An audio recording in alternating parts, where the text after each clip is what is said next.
I agree 100%. But the truth is, we have heard that before, Judge. Yes. Where stuff gets lost, stuff suddenly can't be found or was deleted somehow. So we've heard those things. Yeah. Not here, though. The best that the defense attorney argued in this case to me was when he had been told that one of the guys butt dialed, and then he said, yes, but we now know that he couldn't have answered with his butt, and there was an answer. So some of these things seem a little, right? When you hear them, you're a little suspicious, but that mistrust, I think that mistrust that you just described of Boston police is heightened by this entire hearing, and the fact that some of them are not saying, we'll turn this over. We'll cooperate, Judge, if there's an order, of course, but in the meantime, it's privacy. Privacy, they need to protect this information. Well, I guess my point, though, is privacy is one thing, but if these are relevant to the defense or to the case in chief, and I don't think it's necessarily prejudicial. I think that the probative value means this stuff should come in, Michael.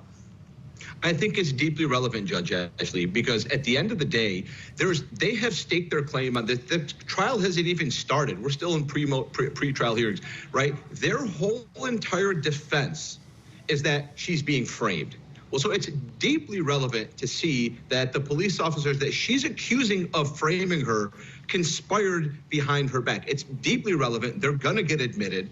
And so at the end of the day, the mistrust that exists in the Boston area is unique. I'm not saying it's justified. I'm not saying it's not justified. I'm saying it's unique. If you ask anyone in the country, do you think that your local police department is corrupt? They'd be wrong. They'd say, oh, yeah, generally speaking, there's corruption. People would say that generally speaking.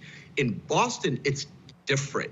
It's the worst I've ever seen or witnessed or experienced. And so in this specific situation, it doesn't even have to be Karen Reed. You could insert any defendant. If they just hurl the accusation that they're being framed, you're going to see riots outside of that courthouse. There was a protester indicted for witness tampering here in Boston on this case. So it's unique, and so it's relevant. They're going to go in. They're going to get admitted. Yeah, but Judge, you're a former judge, obviously, and you know the court has a vested interest in not allowing fishing expeditions by the defense because that stretches out the trial. It invades privacy. So talk to me a little bit about that. I think in this case, and you and I have talked about this, the fact that there's a federal investigation that gave information that I think then set some parameters so it wasn't a fishing expedition anymore. It's based on what that investigation found that they now have some evidence to suggest they're not fishing. Yeah, it raises questions. Absolutely.